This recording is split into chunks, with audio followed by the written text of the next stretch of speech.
welcome back to the podcast. Thank you for tuning into the second episode.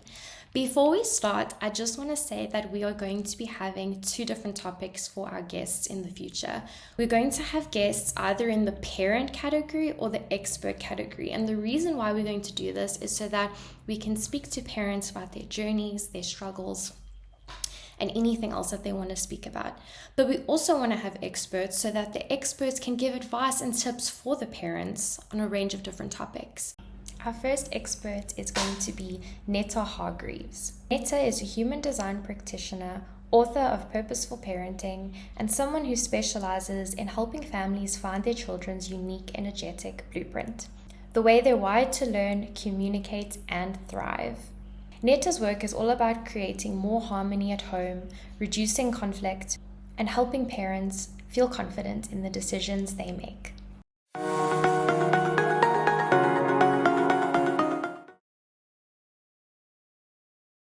Thank you so much. I'm very excited to be here.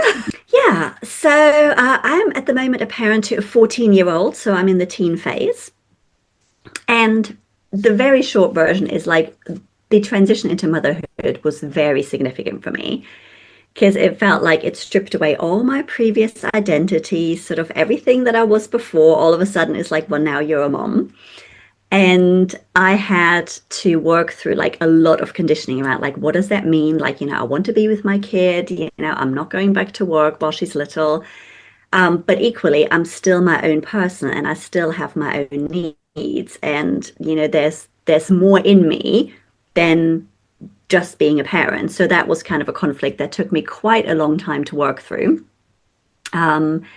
And sort of at the end of it, after about like unpicking it for 5 years, I kind of found human design and I kind of like inhaled everything about myself. And I was like, oh my God, thank you. Like everything that was supposed to kind of be like, this was your pre-parent self and that's no longer relevant was there. And I'm like, well, I need aspects of my pre-parent self because that's part of who I am. I can't just like give that up. So my journey kind of reclamation was doing it the long way around. But then when I found human design, it was really about like, oh, this confirmation.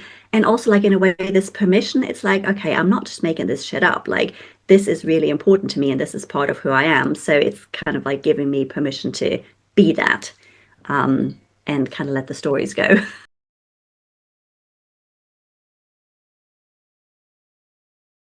So human design is really about understanding like your own instruction manual. So if you imagine, like, let's take your kid, right? Imagine someone like walked up and said, this is the instruction manual for your kid. Like, this is how their energy ticks. These are kind of their preferences. These are all the things that are going to make them thrive. That would be really useful, right?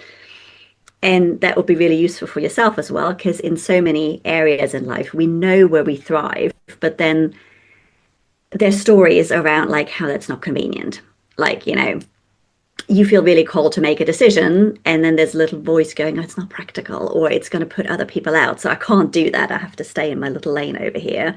So human design is kind of the permission to strip all that away and actually understand that when you're being all of yourself, that's like the best version of you that's going to impact and support everyone else much better than the small packaged, like nice sugar-coated version that's not really you. When you look at sort of the idea of human design, it's about understanding that our innate intelligence actually is in our body. And our body knows stuff, but we don't know how to listen a lot of times. Or actually what's most often true, we do know how to listen, but then our brain kicks in and tells us all the reasons why we can't do what our body is pulling us to do. So also if we can recalibrate that, and get the brain to shut up a little bit more and the body to have a little bit of a louder voice, it frees up much more energy to move towards what you want to do in life. I find like, especially in parenting, it's so important that you have that grounding within yourself. Because like your tantruming toddler can take you down for sure. A teenager can take you down, right? Like, what my daughter is throwing at me sometimes is like, if I didn't innately feel good about myself, or if all my validation came from her liking me, or if all my validation came from my role as a mother, this would be a hard phase to go through. So me understanding what she's going through as a teenager, but also me understanding her through the lens of your human design is helping me to be more compassionate.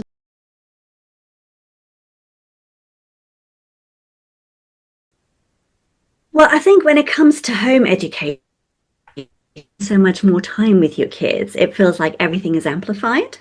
Like everything is much more intense because of the amount of time you spend together. In many ways, hopefully, there's also pressures that are taken out of your life because you've made the choice to educate your kids.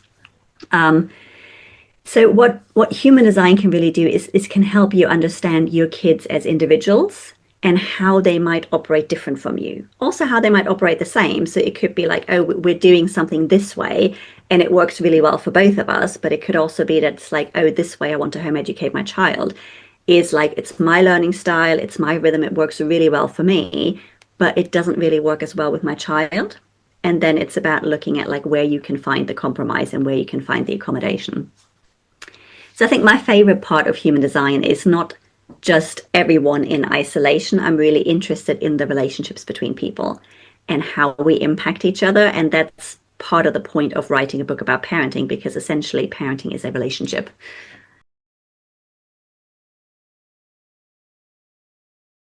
Well, a lot of the times when I look at families that have two or more children, it's really giving parents permission to understand their children as individuals. I mean, it's something as a parent you innately already do. You know that your kids aren't the same.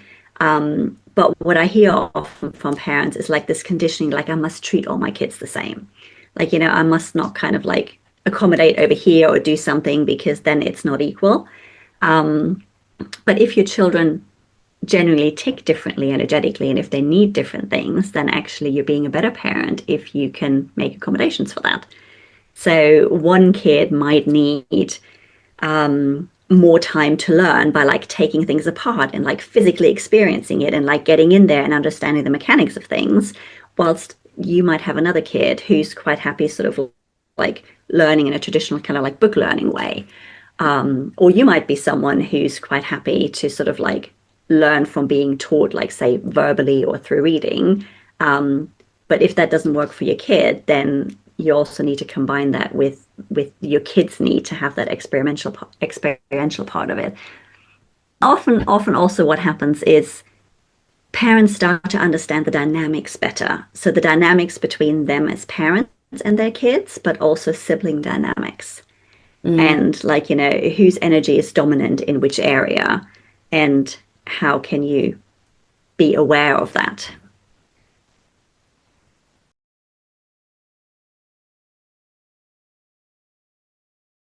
Um, so I think that's part of the challenge with the school system as it currently is, right? Is that there's a teaching curriculum and that teaching curriculum is to be delivered and got through, and there's testing to make sure that like everybody got that particular part of the curriculum, and then you move on. But that assumes that you have 30 kids in a room that can cope with that learning style.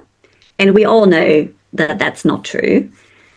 And whilst I'm not an expert in special needs, from my experience, I also know that a lot of kids that get labeled as, having special educational needs are also kids whose energy just naturally ticks differently. So if you think of like our energy as an engine, just to keep it really simple, there's people like you and me who have an engine that kind of like ticks over quite regularly. And it's almost like when we do things that we find stimulating and engaging, like we get energy from that and therefore we keep moving. There's other people whose engine just comes and fits and starts. So they need more rest. They maybe need more time to integrate.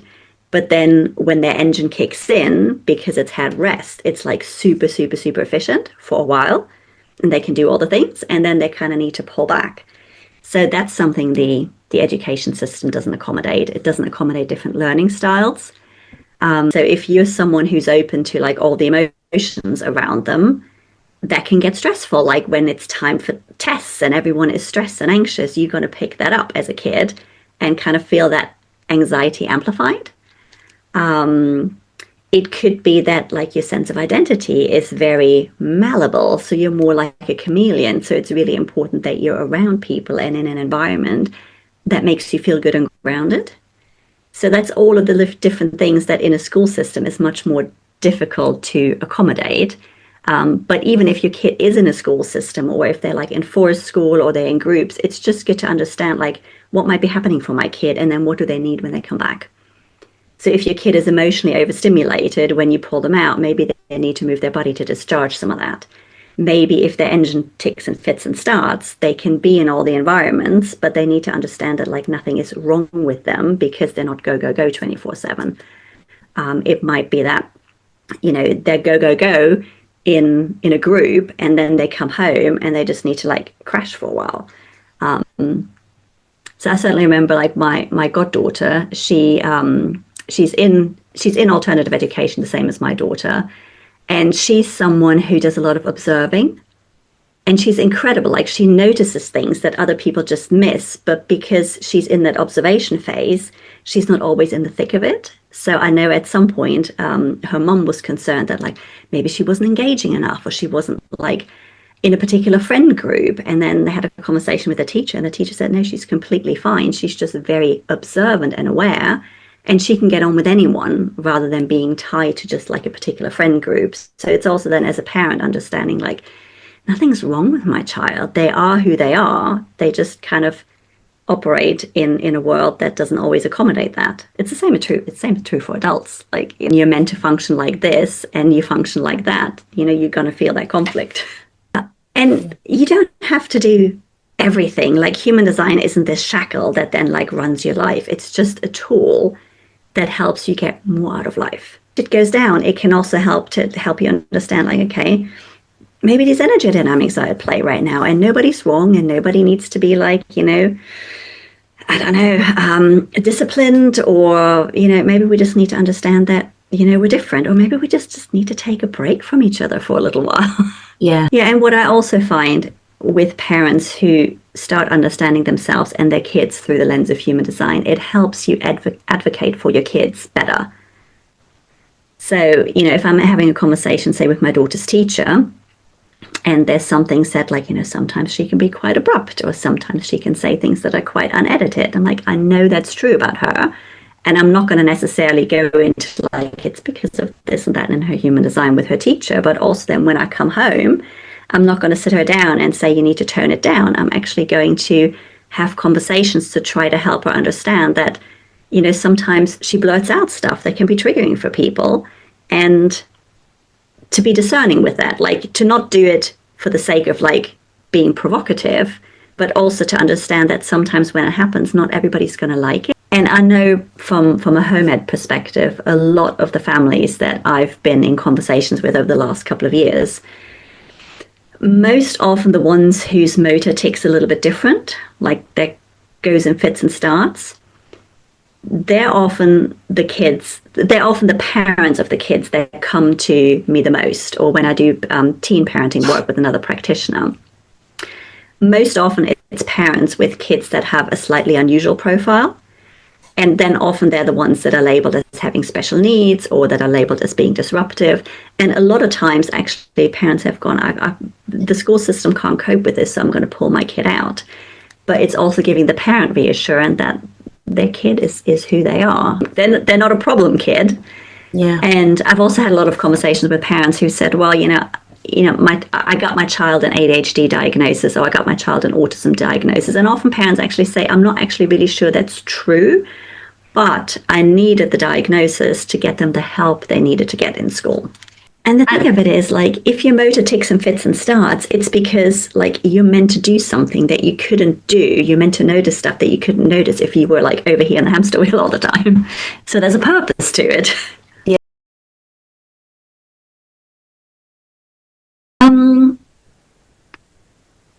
Well, I think my message is less about the children, and it's more about you as a home educating parent. So I'm going to make the assumption that if you're home educating, you're very committed to your kid and you are very invested in their well-being, and you need to do the same for yourself. You need to prioritize yourself in the same way that you prioritize your kids, because you're kind of the wheel that makes everything turn. And if you go down, or if you're perpetually operating at like 30, 40, 50%, you're not going to have the best experience that you could be having. Because I know home educating is hard because, you know, you've got time constraints, you've got energy constraints, you've got financial constraints, because I know a lot of home educating parents, you know, sacrifice a salary in order to do that.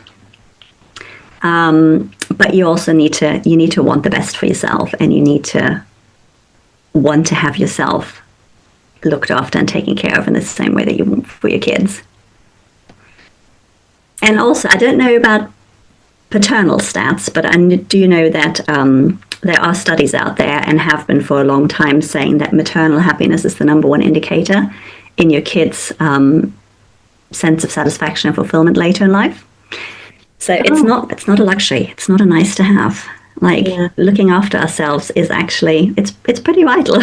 Yeah. For our own sake, but it then has a knock-on effect on our kids. Whereas I think a lot of messaging out there is that, like, we need to, like, sacrifice, and we need to martyr, and we need to put ourselves last. And I'm definitely here to challenge that narrative.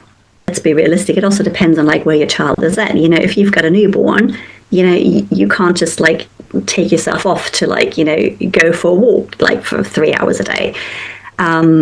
If you've got a toddler, you know, there's different time constraints, but also, you know, as our kids become older, there are more pockets of time that we can carve out for ourselves, and it's really important that we do. So the 10-minute cup of tea that you have quietly when your child is a newborn or a toddler might then be the half an hour or hour of an evening where you just go, like, right, this is my time now, and I'm going to do something that makes me feel good. And it doesn't have to be grand. It can be, you know, just consciously going, I'm just going to sit and read a book, and, like, not worry about that, you know, the dishwasher needs unloading, or something needs to be prepared for tomorrow. It's just making that time for yourself in a guilt-free way. I'm very passionate about it because I've seen the impact on myself and my family, and obviously the people I work with. So if you're a home ed parent, I've got two things for you. So we mentioned a book. So I've got a book called Purposeful Parenting, which is all about how you can use human design for parenting, but also it's almost like parenting starts with understanding yourself. So it's not just about your kids, it's about yourself as well. So you can get that on Amazon. So if you search for Purposeful Parenting or for Nette Hargreaves, you will find it. It's the one with a very colorful cover. And then I also thought, because it's Christmas and I've just created something new, is I've created a beautiful report that is all about your natural human design gifts, because we all have a selection of gifts that we often don't really recognize, because the stuff that comes really easy to me is often the stuff that I go, like, oh yeah, well, that's not valuable because it's so easy. I should be thriving for the stuff over here that's hard. So it's an invitation to actually own and recognize your own gifts. And if any parent has been listening to this, I'd be happy to gift you a free copy. So if you drop me a message or an email, we'll leave the details, then I'll be happy to run that for you and send it to you as a gift. And if you want to run your kids' charts, just to have a quick look, if you go to my website, it's empoweredhumandesign.com. And if you go to /chart, you can run charts for yourself and your family, and there's a lot of free resources and a lot of free information on there as well.